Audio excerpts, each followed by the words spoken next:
Terus ada hal yang menarik di sini kalau saya tangkap sedikit banyak itu ada suara-suara ini mengancam pesantren. Pemberitaan yang masif tentang Kiai Cabul akan merusak nama baik pesantren. Saya ingatkan, saya pertegas, tidak akan pernah pesantren runtuh walaupun ada Kiai Cabul. Karena kita lihat Kiai Cabul itu pesantrennya pesantren kayak apa sih? Apa pernah ada pesantren selevel Sidogiri ada pencabulan? Apa pernah ada pesantren selevel Lirboyo itu ada pencabulan? Selevel Krapyak, selevel Serang. Kalau kita perhatikan dari rekam jejak digitalnya Ustadz Fahim ini, memang dia itu seringkali menyampaikan kritik kepada ulama-ulama selevel Gusmus. Bahkan saya memperhatikan dia itu memanggil Gusmus ini kakek. Si kakek ini akan ditampar oleh Al-Quran dan sebagainya. Narasinya kasar sekali. Begitu juga ketika mengkritik Yai Said, mengkritik Habib Bagil, dan mungkin yang lain. Saya tidak pernah mempersoalkan orang mengkritik orang. Tetapi saya membedakan di mana kita mengkritik hanya sebatas opini, di mana kita mengkritik yang sudah jelas hitam putih. Assalamualaikum warahmatullahi wabarakatuh. Bismillahirrahmanirrahim. Allahumma sholli ala sayyidina Muhammadin wa ala alihi wa sahbihi ajma'in, amma ba'du. Allahumma ja'alna min ahlil khairi, salimina min afatid dunya wa adzabil akhirah. Semoga Allah jadikan kita orang-orang yang di dunia ini selamat dari hal-hal yang buruk. Allah berikan yang terbaik dalam urusan kita, urusan keluarga, urusan agama yang terutama, dan di akhirat nanti Allah jadikan kita minas su'ada, orang-orang yang berbahagia dan beruntung. Amin, Allahumma amin. Doakan saya juga seperti itu, saya doakan siapapun juga seperti itu. Ini pasti kita sepakat. Berkenaan dengan konten saya, mungkin tidak sepakat, silahkan saja.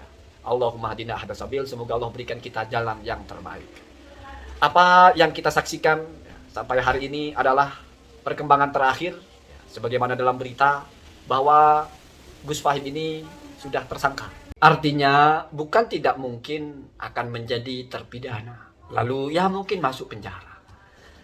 Kalau itu terjadi, semoga menjadi pelajaran dan semoga diberikan kesabaran. Bukan itu yang ingin saya bicarakan.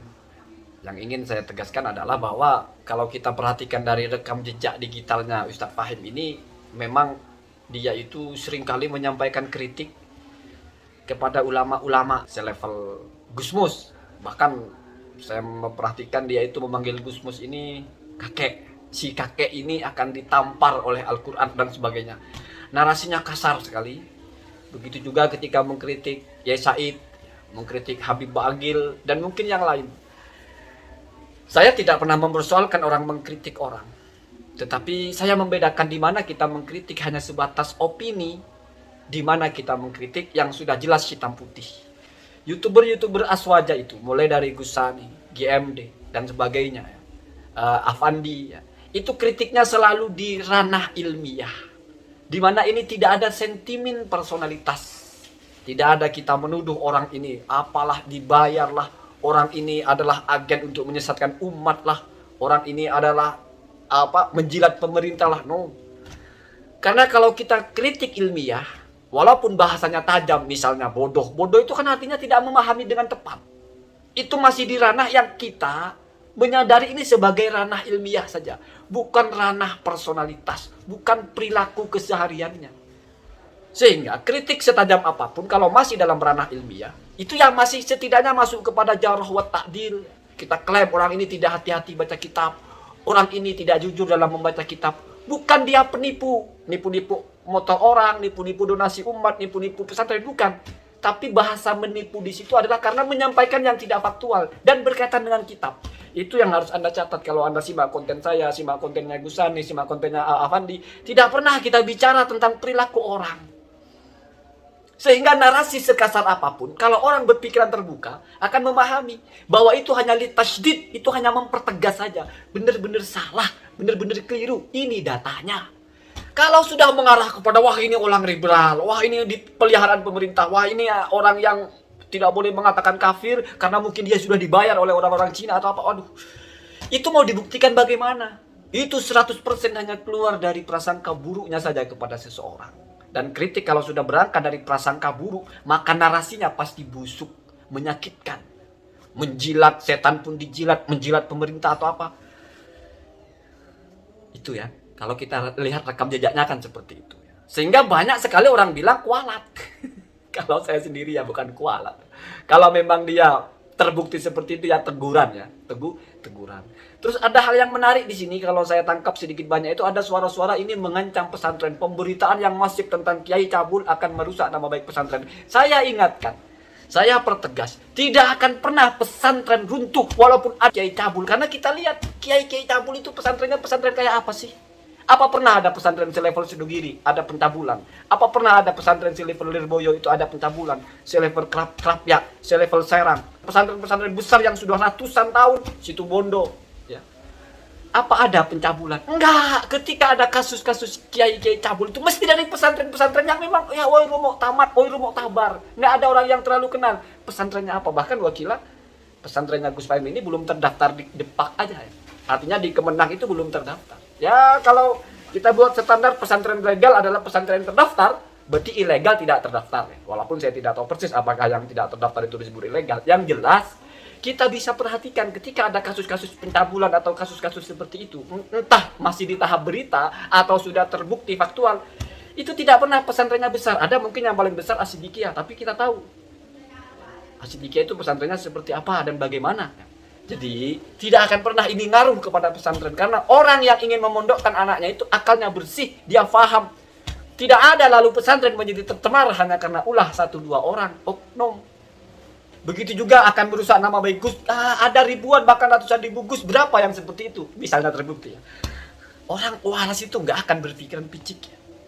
Karena kalau ditarik kepada begitu, orang Islam yang mencuri banyak. Apakah Islam mengajarkan pencurian? Enggak, Pak. Ada Gus, ada Kiai cabul, apakah berarti Gus Kiai itu diajari cabul? Enggak juga, Pak. Lagi pula kan ya kita tahulah ya. Ada hal-hal itu yang tidak perlu kita bicara terlalu ilmiah. Kita bicara fakta saja. Kita bisa memahaminya. Jangankan hanya fenomena seperti itu.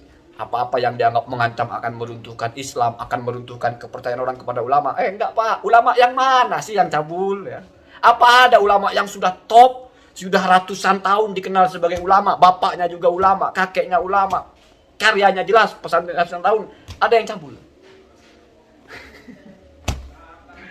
Jadi nggak akan berimbas. Ya justru mari kita hati-hati kalau mau pilih pondok, jangan pilih yang tidak jelas. Apalagi kayaknya masih muda-muda. Cari pesantren itu yang jelas. Kita lihat personal pemimpinnya, siapa, kemana jurusannya pesantren ini, siapa pendirinya, perhatikan ya. Kita mau beli barang aja hati-hati kok, mondokkan anak kok nggak hati-hati. Itu justru menjadi pelajaran bagi kita untuk lebih selektif memilih pesantren. Itu akan menjadikan pesantren-pesantren itu tidak akan pernah tercemar namanya. Saya jadi ingat satu cerita dulu. Ini pernah diceritakan Gus Baha ya. Ketika Raja Abraha mau menghancurkan Ka'bah, justru Sayyidu Al-Wadi atau pemimpin lembah situ ya, Abdul Muthalib ya, tidak khawatir ya. Ketika orang yang datang itu semacam memberikan bahasa-bahasa tekanan ya, bahasa-bahasa ancaman akan membumi hanguskan Ka'bah ini, dan mereka memberi semacam perlindungan. Saya tidak akan menghancurkan kalian, saya hanya akan menghancurkan Ka'bah ini saja.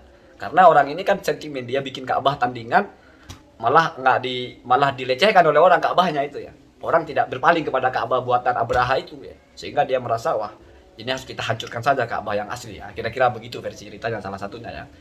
Kemudian ucapannya dari pemimpin di sini ya, pemimpin yang ada menguasai Ka'bah itu indah sekali bahasa dia. Inna lihadzal baiti robban yahmahu. Ini Ka'bah ada tuannya, dia pasti menjaga. Tidak akan lalu runtuh hanya karena kalian mau menghancurkannya. Dan terbukti. Setelah itu mereka semuanya pergi naik ke bukit ya, melihat apa yang terjadi. Benar. Begitu juga kita orang-orang pesantren berpikir pesantren itu ada yang menjaga.